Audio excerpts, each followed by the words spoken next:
Okay. Mark Adams from Framer's Friend and the boss in the background. That's perfect. Yeah.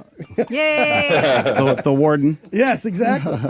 So, okay, why don't you, you've got a display here. What is Framer's Friend? Okay, the Framer's Friend is a state-of-the-art, one-of-a-kind hand protection device for the construction industry, geared mainly towards the framing industry, guys that use these new pneumatic 3-inch framing nail guns. Mm-hmm. And we've done a little research over the past few years, and we found out that as many as 40,000 people per year, and these are just the ones that show up in the emergency rooms, get injured from pneumatic nail guns. No. And primarily 40,000? 40,000, it's estimated 40,000. And the majority of those injuries are to the hands and fingers. Okay, so let me get, there's 40,000 boneheads a year. Yes. Okay, I just wanted to make sure. So I would say there's like 35,900 boneheads, and then 100 that it was a true accident. a true accident? Yeah. Okay, so, Hey, Doc, it was 1 in a million. but, so the emergency room people are going to kind of be bummed that you have this product. Why don't you show us what you've got? Well, yeah, here. Well, what I've got so far, just some photos that we took off the computer. That's a typical injury. Tip it forward a little bit, getting this. Oh, there we go. Get the reflection there. Oh, yeah, that's good. I like that. And we have these stationed at our booths that we exhibit at during some of the home shows and what have you. And it's funny because people, they'll be walking by looking at the product, and until they see the pictures, it's a real showstopper. Right, now here, Here's Mark, look at another- this one. This we have posted Someone on. posted this one on Facebook. Oh, that's gotta ruin that guy's whole day. Yeah, see, that nail went through the palm of his hand, down through his wrist. Yeah. Little carpal tunnel action there, Now, huh? he could have some real big issues later on in life, if he doesn't get that taken care of, Right. Whether it be orthopedic or, a lot of times when these guys go into the emergency rooms, the doctor's got to extract the nail, they got to irrigate the wound, they've got to, do their antibiotics and what have you. And you could actually lose a digit or two, if you don't take care of this thing properly. Right. Well, we had a guy that had a nail gun. He, because you can just keep the trigger pulled. Oh, right. And yeah. then, as soon as then you bump nail it. Yeah. So he was nailing down some bottom plates, and he had his nail trigger pulled, and someone yelled at him, and he turned, and as he turned, he brazed his foot, and boom, he That's shot how his foot. accidents happen. Yeah, Shot his foot to the- distractions, and you'd be surprised too. I mean, these nail guns, they're heavy. They're Mm-hmm. toting them around all day. They get fatigued, and then they start getting a little sloppy, and that's how Yep. situations like this occur. Yep, and he ended up losing a toe because of it, because when the nail went through, it shattered the bone. There was just nothing left. Oh yeah, and it's funny when we exhibit at the shows and things like that. I would say that 75%, maybe 80% of the people that walk in and actually stop and talk to us about the product, they've either been shot themselves or know somebody that shot or had to drive somebody to the emergency room, one of their coworkers, they got shot on the job site. Yep. So it's a viable product. Our website, www.framersfriend.com, it actually has video of us, my partner Pat, who's a neighbor of mine. He's actually in action. You can actually see these nails, 3-inch nail, and for lack of a better term, we actually turn them into fish hooks. Right. It distorts the nail that severely.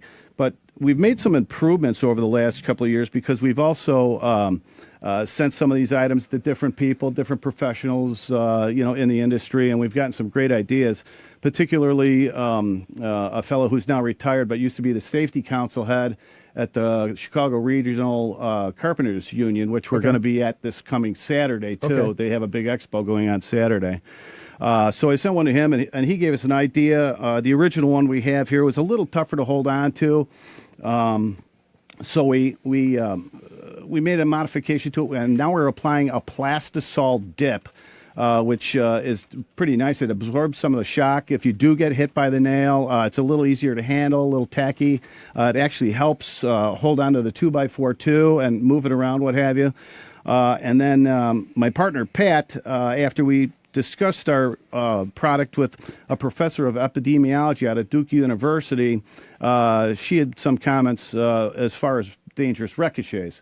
Right. And we asked her to elaborate a little bit more. And, if you didn't hold this thing in the right position, It is possible that a ricochet could fly through the board, hit our device, and then go up on the second floor of a building or a structure, what have you. Right. So Pat, with his great mind, just thought, boy, a little simple design change. We bent these tabs down. Now we've created an 18-degree angle.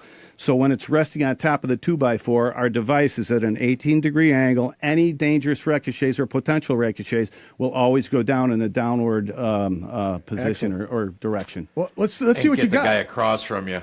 Yeah, yeah. Let's see what you. Can we see this thing? Are you gonna Sure, show it to us? absolutely, absolutely. So, This was our original design. Notice it doesn't have the plastisol dip or the bend or what have you, but this is one of the first hits we've got. And if you'll see on the inside, the only thing, the most severe damage we had was a dimple. Didn't it penetrate or anything. Yeah. And then we've got some other scratches here, but this was the newer design we have now. Of course, it's nicely powder coated, but now we've got this nice tacky plastisol dip, which is much easier to handle. It absorbs some of the shock again, and as you put it on top of a 2x4, now with our tabs that we've designed and created, see, it creates an 18-degree angle, so anything that hits that. I just need to see if this is klutz friendly. Oh, yeah, it is. So I'm holding this while I'm shooting. You're shooting this way. Now, when these guys are going to these union training facilities, they're told to keep their hand at least 11 inches away from the joining point. but sometimes you can't do it. Well, you can't do it, and when you're that far away, it makes it a little bit more awkward. You're not as precise and what have you. Our device allows you to get a little bit closer, and then protection. Right. It's a nice solid. It's made out of 075 high tensile strength steel. The welds are tested. I've actually driven my Tahoe over this thing, and the welds still hold good. The whole thing is made right here in Chicago and the surrounding suburbs entirely. And we can say made in the USA. The only thing I was a little fearful of was the rivet, because rivets are usually high volume, and most high volume stuff now is done overseas. Well, strangely enough, the rivet's made in Akron, Ohio. Hey, that's where we're from. So actually, though, it's really good.